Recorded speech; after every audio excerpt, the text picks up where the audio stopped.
안녕하세요. 글로벌 스탁서 박상준입니다. 오늘은 특별한 게스트 모셨는데요. 유안타증권의 유동훈 상무님 모셨습니다. 안녕하세요. 안녕하십니까. 네, 유안타증권에서 글로벌 자산 배분 본부를 맡고 있는 본부장 유동훈입니다. 정말 불러주셔서 감사합니다. 저희가 나와주셔서 감사드리죠. 네네. 최근에 장의 변동성이 너무 심하잖아요. 그죠. 그래가지고 요새 좀 어떻게 지내세요? 변동성을 즐겨야죠. 아니 네. 어제는 잠을 아예 못 주무셨다면서요? 요즘에 좀 바쁘죠. 네. 왜냐면 지금 같이 시장의 변동성이 심할 때는 종목 선별을 잘해야 되기 때문에, 공부해야 될 것도 많고, 들여다봐야 될 것도 많고, 어제 특별히 CPI 넘버 숫자들이 나왔으니까, 네. 관련해서 좀 들여다봐야 되고, 이럴 때는 어떻게 포트 구성해야 되는지도 생각해야 되고, 하다 보니까, 미리 일찍 한 3시간 자놓고, 9시 반, 10시쯤 일어나서, 쭉, 보고 글 쓰고, 그 다음에 또 다른 방송이 하나 아침에 매일 있잖아요. 네. 그 방송 준비하고, 그랬죠 뭐. 아니, 제가 상무님을 처음 뵌 게 아마 2016년 그때 뵌 것 그럴까요? 같아요. 근데 그때부터 그죠? 지금까지 한결같이 주말에도 계속 일하시고 지금 저희가 방송도 같이 했었는데 그 대본은 일요일 날 주시잖아요. 그때 그죠? 준비가 돼서. 토요일 날 밤에 준비 끝내고, 토요일 날 밤에 드릴 때도 있고, 일요일 날 아침에 드릴 때도 있죠. 그래서 항상 너무 이제 그 시장 하여튼 운용을 하시다 보니까 장에 대해서 항상 주시를 하셔야 되고 변화에 이제 대응하셔야 되고 이래서 그런 것도 있지만 너무 바쁘신 것 같아요. 제가 기본적으로 다른 분들이 하는 거하고는 좀 틀리죠. 왜냐면, 제가 술, 담배 다 안 하죠. 골프 안 치죠. 그러니까 제가 하는 일은 워낙 분석하고 종목 보고 매크로 보고 다 하는 게 너무 재밌어서 사실은 아침에 아침 방송하는 것도 괜찮고 그다음에 주중에 방송 여러 개 하고 그죠? 그리고 이제 우리가 지금 사실 이 일은 굉장히 사명감을 가지고 하는 거잖아요. 우리가 사실 우리나라 개인 투자자들이 해외 투자하는 게 정말 중요하다고 저희는 생각을 하고 있으니까. 네. 물론 요즘에는 많은 컴플레인을 받기는 합니다만 불평불만이 많기는 합니다만 저는 이거를 장기적으로 개인 투자자들이 해외 투자를 하게 만들어야 된다고 생각하기 때문에 즐겁게 하고 있습니다 사실. 근데 생각해 보면 사실 2016년 그때에 비해서는 지금 해외 투자하시는 분들도 굉장히 많이 늘어나셨고 많이 늘었죠. 수익 많이 나신 분들도 사실 많은 것 같아요. 제 생각에. 그럼요. 우리가 그때 처음에 한국만 하면 안 된다 제가. 그때 전 직장에서 저희가 글로벌 리서치를 만들었잖아요. 그때만 하더라도 그 하우스에서 중국만 들여다봤잖아요. 그쵸. 여러 증권회사들 대부분 다 차이나 데스크는 있었고, 그죠? 그죠? 차이나 데스크만 있었고. 그래서 제가 그거 다 뜯어 고쳐서 글로벌 15개 국가 들여다보게 만들고, 미국 당연히 들여다봐야 되는 거고, 일본, 대만, 그다음에 유럽 쪽 해서 쭉 저희가 이제 선진국 신흥국 나눠서 하고 그래서 저희가 그 차이나 데스크를 완전히 바꿔가지고 그때 글로벌 데스크로 만들었잖아요. 그래서 아무튼. 네. 근데 재밌는 게 그 당시에는 중국이 더 컸네요. 미국보다. 한국에서 그렇죠. 네, 한국에서 투자하시는 분들이 중국 비중이 더 컸어요. 그래서 말씀하신 대로 차이나 데스크가 다 있었고 다 중국어를 하는 직원들이 있었고 오히려 미국 시장은 비중으로 치면 사실 지금은 완전 역전됐는데. 그렇죠. 제가 절대로 그렇게 하면 안 된다고 얘기를 해드렸고 그래서 저희가 그때 시작을 할 때 미국에 그때만 하더라도 기억하실지 모르겠습니다만 제가 나스닥을 굉장히 좋아했었으니까 4,200이었어요. 그래서 제가 이건 8,800은 간다. 그게 이제 저희 퍼스트 타겟이었고 첫 목표치였고 달성을 했었죠. 그래서 그때 이제 국민연금 돌아다니면서 다들 미국을 너무 세게 보는 거 아니냐 그런 질문들은 또 많이 받았었지만 어쨌든 저희가 글로벌 포트폴리오를 국민연금이나 우정사업본부에 보내거든요. 저희 참 성과 상당히 좋았던 것 같아요. 그렇죠. 그 아까도 잠깐 컴플레인 이런 거 말씀하셨었는데 사실 굉장히 긴 시간 동안 금융업에 종사를 하셨잖아요. 그죠. IMF도 겪으셨고 금융위기 이런 거 다 겪으셨어요. 근데 사실 지금이 글쎄요 그런 위기에 버금가는 건지는 아직 모르겠지만 그런 어떤 모호한 시기에 있지만 사실은 변동성으로 치고 조정세로 보면은 좀 굉장히 힘든 시기인데 요 세 개 굵직굵직한 요 세 개만 놓고 본다고 하면 어떤 시기가 좀 가장 힘드셨던 것 같아요? 글쎄요. 사실은 어떻게 보면 이제 지금이 가장 힘들 수도 있죠. 왜냐하면 과거에 IMF 때는 저희가 이제 모라토리엄 리포트를 내보냈었고, 제가 우리나라 은행들의 어떤 그 문제점에 대한 리포트가 월스트리트 저널이나 파이낸셜 타임즈에 나갔었거든요. 그래서 발행하셨던 네, 거예요? 네.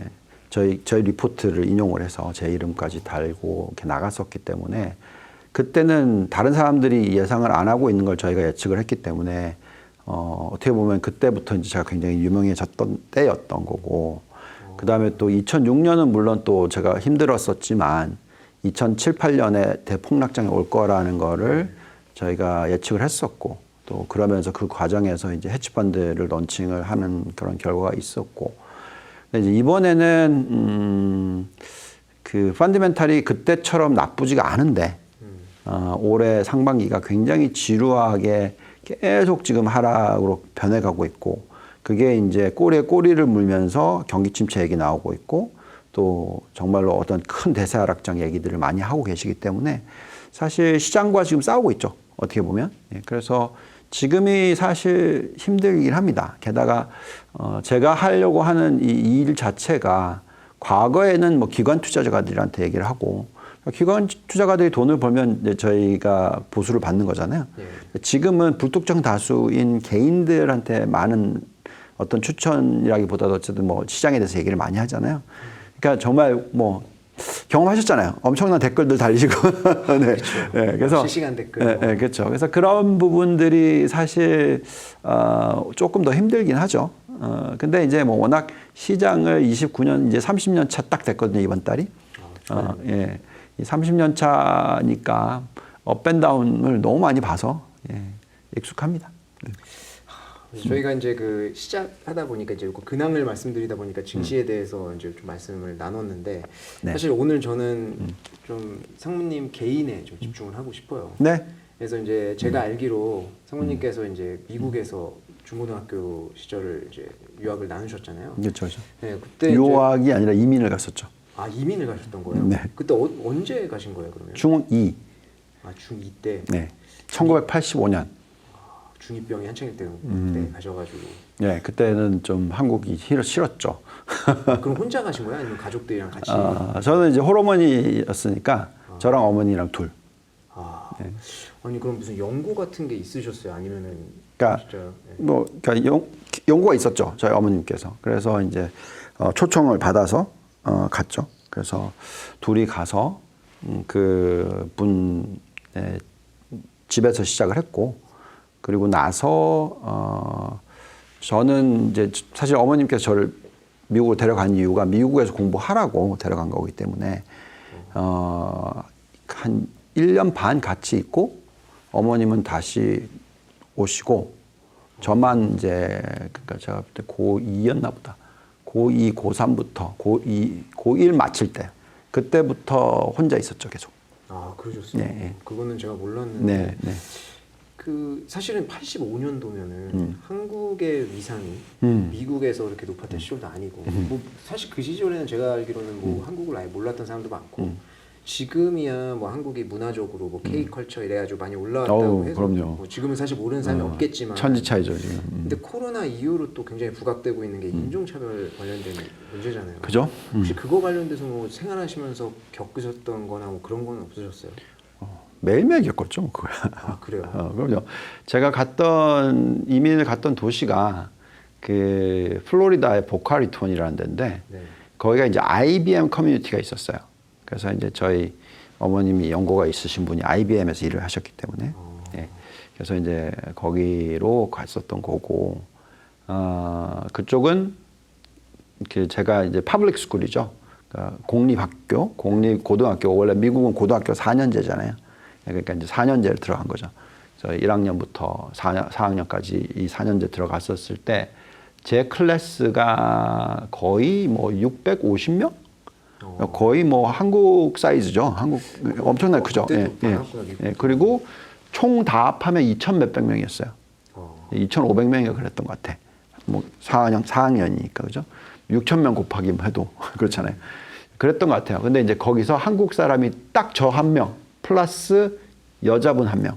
어. 한국 사람도 아니고 그분은 거의 한국말 전혀 못하는 거기서 완전 태어난- 재미교포. 네. 예, 예. 그래서 딱 둘이었어요. 그리고 중국 사람이 2명. 나머지는 아시아 다 대륙. 백인, 흑인. 특히 스페닉 애들 많았었고, 예, 흑인들 많았었고. 게다가 이제 또 제가 그때만 하더라도 뭘 알겠습니까, 그죠? 그래서 그 K마트라는 데가 있는데 흔히 말하면 이제 달러 제너럴 같은 회사인데요. 예, 가서 이제 바지의 일불, 셔츠의 일불, 이런 거 있잖아요. 그러니까 이제 얼마나 웃기겠어요. 그다음에 이제 어머님이 이제 바가지 씌워가지고 머리 자르고. 지금의 모습하고는 상관이 없는. 그렇죠. 그때 그러고 학교 다녔으니까 얼마나 인종차별 플러스 놀림을 받았겠습니까. 네. 그거 아니 그런 거를 다 겪고 혼자 그러면은 고등학교 때부터 대학교 그 졸업하실 때까지 계속 혼자 계셨었어요? 그렇죠. 아니 사실 저는 좀 상상이 안 되는 게 사실 제가 이제 중국에서 유학할 때는 다 한국 많잖아요. 한국 유학생들 엄청 많았고 이제 최근에 홍콩 제가 다녀왔잖아요. 제가 진짜 외로웠거든요. 네네. 아시아인데 같은 아시아인인데도 예. 홍콩 사람들 안에 묻혀가지고 한국 사람은 저 혼자였으니까. 제가 그랬잖아요. 가지 마시라고. 아니에요, 농담이에요. 오해하고 있습니다. 그때 얼마나 제가 너무 외로웠거든요. 이게 뭔가 문화적으로 이게 맞는 게 없으니까 친구를 사귀기도 너무 힘들고. 네. 근데 그 당시에 그러면은 친구는 좀 많이 사귀신 거예요? 그러니까 그때는 저는 그럴 여유가 없었죠. 왜냐하면 한국을 떴던 이유가 어떤 사회적 불만이 있었기 때문에 떴던 거고, 미국을 갔었을 때는 어떻게 해서든지 성공을 해야 되는 케이스니까, 그리고 혼자 있었기 때문에 더더욱이나. 그래서 알바 맨날 뛰고 공부하고 1학년 때 이제 거의 진짜 정말 한마디로 말하면 죽어라 공부를 했죠.